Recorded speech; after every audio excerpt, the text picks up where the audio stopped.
Okay. I colored the water red so you can see it better, but when I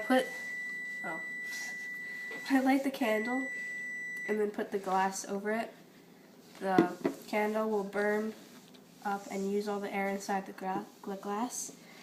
And then the water will be sucked into the glass because the pressure outside is pushing it in because all the air was used up in the middle. And the water level will rise.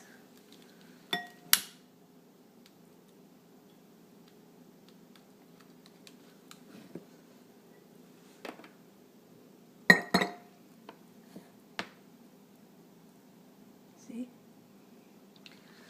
Oh, That was cool, right? awesome. And then watch this. Can I do it one more time?